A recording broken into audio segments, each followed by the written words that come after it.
Hari ketiga di Korea dan pagi ini kita mulai dari Gyeongbokgung Palace yang merupakan istana kerajaan utama pada Joseon Dynasty. Kalau sekarang sih lebih dialihfungsikan sebagai destinasi wisata buat para turis. Di gerbang pertamanya kita disambut sama Gwanghwamun Gate yang gede banget. Buat yang mau ke Gyeongbokgung Palace, gua saranin sih datang sebelum jam 10 pagi atau jam 2 siang.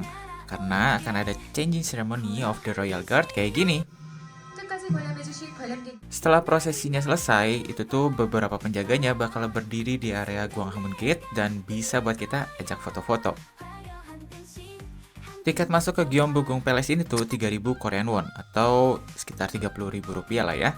Dan buat mereka yang pakai hanbok, itu tuh boleh masuk tanpa bayar tiket. Jadi buat kita para turis, sewa hanbok masuk gratis. Pilihan penyewaannya juga cukup banyak dan kurang lebih harganya sekitar 9.000 Korean won untuk 1 jam dan 15.000 Korean won untuk 1 harinya. Tapi untuk harga cowok ya guys, mungkin cewek sedikit beda. By the way, Gyeongbokgung Palace ini tuh dibangun di tahun 1395, jadi udah jadul banget. Kemudian masuk ke era abad 20, itu tuh mulai ada invasi dari Jepang yang menghancurkan sebagian besar dari bangunannya. Yang kemudian dilakukanlah restorasi besar di tahun 1989, 1995, dan 2009. Ya meskipun belum sepenuhnya pulih, tapi seenggaknya sudah cukup banyak restorasi dan pembaruan yang dilakukan sama Gyeongbokgung Palace ini. Daya tarik dari Gyeongbokgung Palace ini pastinya dari arsitektur bangunannya. Dan salah satu yang paling luar biasa menurut gue adalah langit-langit yang ini nih. Gokil banget sih. Buat yang mau kesini, pastiin kondisi kalian harus fit. Karena ya 40 hektar sih bukan angka yang kecil ya buat kaki kita jalan. Apalagi kalau buat kalian yang benar-benar mau ngelilingin semuanya, wajib deh bikin appointment sama pijat refleksi. Yang perlu di-note juga adalah nggak semua bangunannya tuh bisa kita masukin. Perhatiin tanda-tandanya, kalau memang nggak boleh dimasukin atau diinjak, ya jangan dilanggar ya guys. Kali ini gue tuh datangnya di bulan Juni, yang mana tuh peralihan dari musim semi ke musim panas. Untungnya sih meskipun terik panas, tapi masih ada angin. Jadi sedikit kena angin sepoi-sepoi, ya lumayan lah ya. Lanjut jalan lagi, makin ke dalam, makin luas, makin bisa nge-explore mana-mananya. Dan sebetulnya sih segimananya kita kuat jalan sih.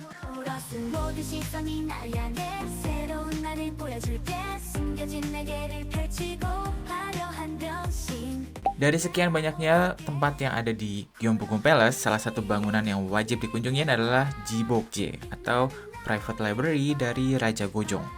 Selain dari arsitekturnya yang unik, tapi di sini juga tersimpan perkamen tua dan juga koleksi buku-buku dari zaman dahulu hingga sekarang yang menarik banget untuk bisa kita lihat. Tahu nggak sih kalau dalam bahasa Inggris, Jibokje itu tuh diartiin sebagai the whole of collecting jade. Kayaknya bakal jadi satu filosofi yang keren sih, karena ya namanya library atau perpustakaan kan begitu banyak buku. Dan dari buku kita bisa banyak banget belajar. Mulai dari ilham ataupun sampai mendapatkan suatu ilmu baru. Tapi kalau untuk zaman sekarang, kayaknya ilham dan juga ilmunya tergantikan gak sih sama foto dan video.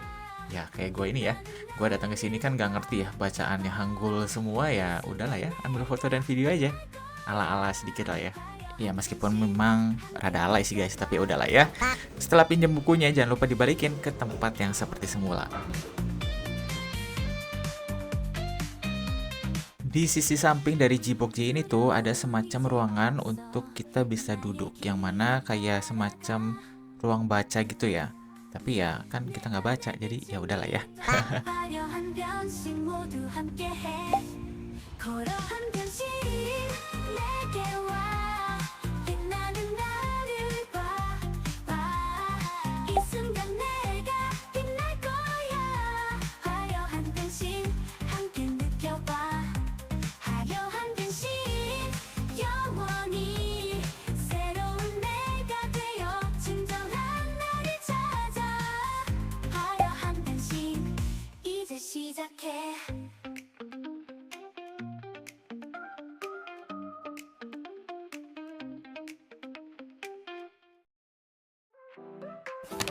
Lanjut ke tempat berikutnya, gue tuh sempat salfok sama stasiun-stasiun yang gue lewatin karena si mbaknya nguap.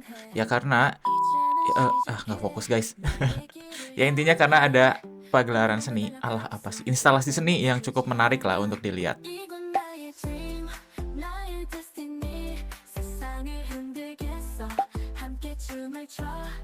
Rasanya udah pada nggak asing kali ya, kalau misalnya tempat ini tuh menuju kemana?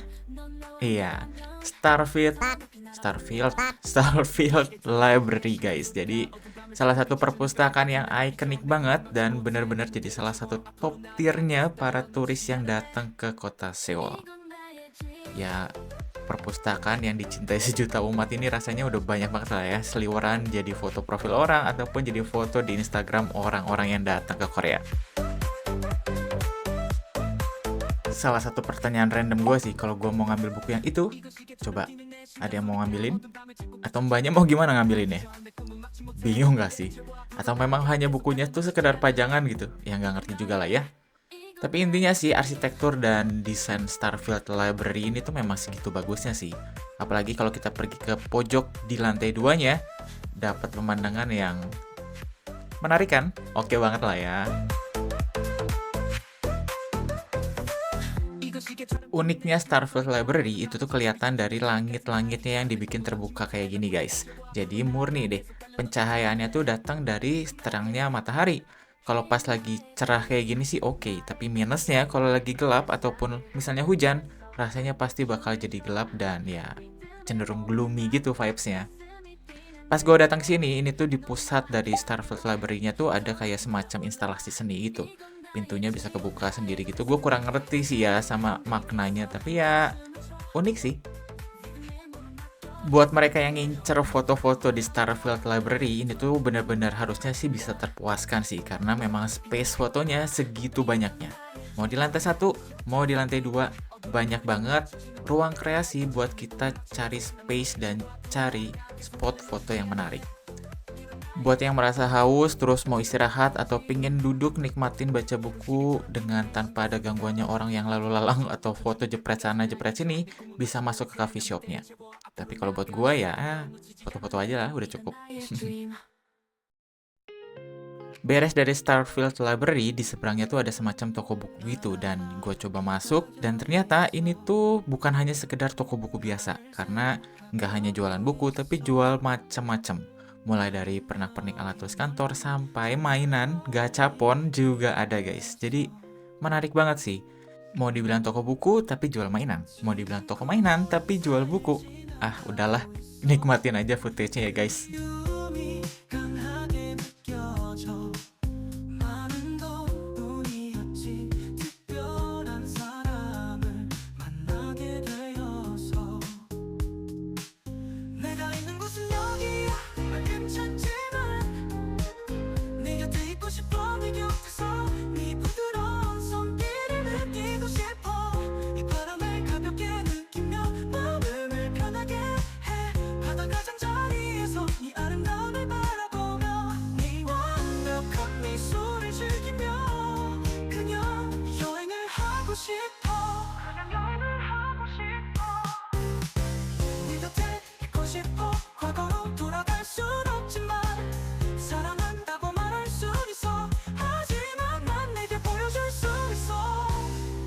Makin dijelajahin makin menarik sih asli, karena gak hanya sekedar mainan atau buku, ada gantungan kunci, ada acrylic stand, ada kartu-kartu koleksi, bahkan ada cangkir-cangkir karakter.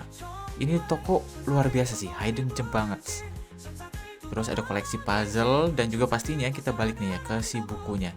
Buku komik guys, ada buku komik Boku no Hero Academia yang bahasa Korea. Intermezzo dikit nih, gue tuh suka banget kan koleksi buku komik dari berbagai macam bahasa. Dan sayangnya gue nggak beli sih yang ini. Menyesal sih, tapi ya udahlah ya. Next time mungkin kalau balik lagi, pastinya gue ambil. Masuk ke jam makan siang, pastinya kita cari makan dong. Tapi sayangnya yang gue coba di sini tuh kurang oke lah. Jadi karena malas kita skip aja lah ya. Di seberang tempat makannya yang tadi gue makan itu tuh ada Krispy Kreme, dan waktu gue lihat kok ada menu es krim.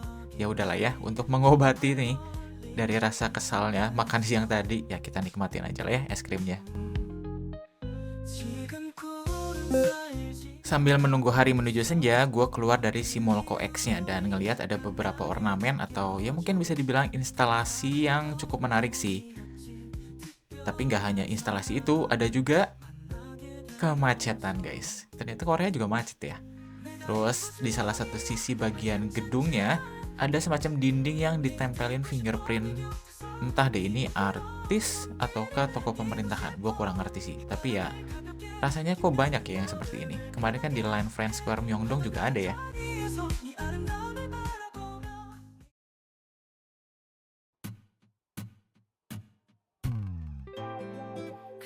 Hari menuju senja, waktunya kita ngejar ke Golden Hour. Kali ini gue memilih untuk pergi ke Lotte World Tower. Ini tuh salah satu gedung yang tertinggi yang ada di Korea, yang mana di branding sebagai gedung tertinggi keempat di dunia. Tingginya tuh 555 meter dan punya 123 lantai. Salah satu hal yang unik adalah dari liftnya, yang mana bisa ngebuat kita naik ke lantai 117 kurang dari waktu 1 menit. 중심, 서울의 아름다운 전경과 랜드마크를 즐겨보세요. You're about to travel 555 meters at speeds of 10 meters per second on our sky shuttle. At the heart of South Korea, we hope you enjoy Seoul's breathtaking cityscape as well as our landmark building.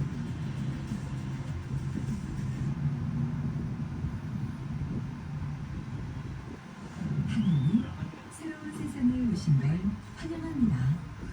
Welcome to a whole new world in the sky.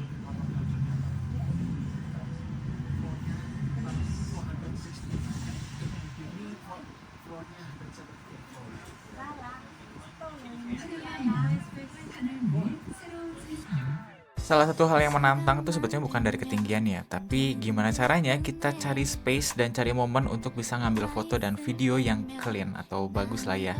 Karena dari sekian banyaknya orang yang bergerumul dan berkerumun menghalangi ataupun mengganggu kita saat ambil video ataupun foto, ya tetaplah ya harus sabar dan saling menghargai karena kan kita juga memang bukan yang punya tempat dan sama-sama kita datang sebagai turis. 지금 들어가요. 조금만 더 네 곁에 머물고 싶은데 마음 많은 너의 곁에 우물쭈물하다가 Hey wowowo 난리 날지 몰라 아쉬운 네 표정에 내 맘도 자꾸 baby 조급해져 내 맘 시간아 멈춰라 오늘 밤은 제발 그대로 멈춰라. Dari lantai 117 tadi, kita bisa naik eskalator sampai ke lantai 120 dan pastinya pemandangan yang dilihat jadi lebih bagus lagi sih kalau menurut gua.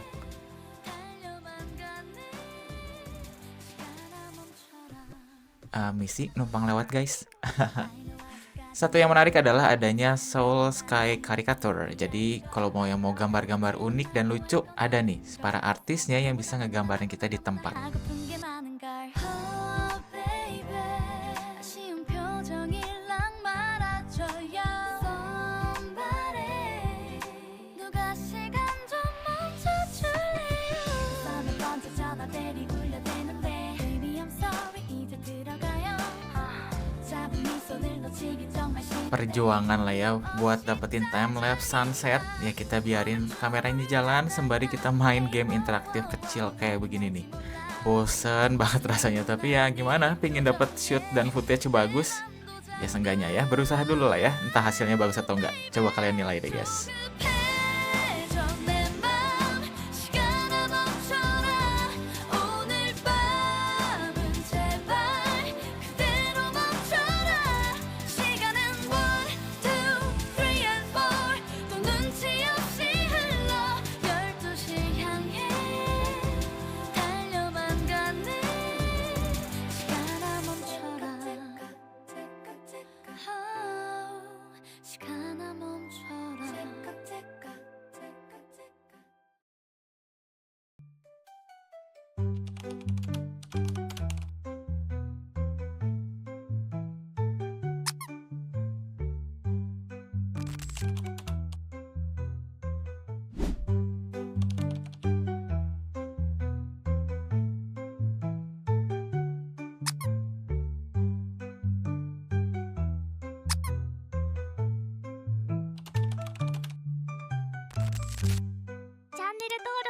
します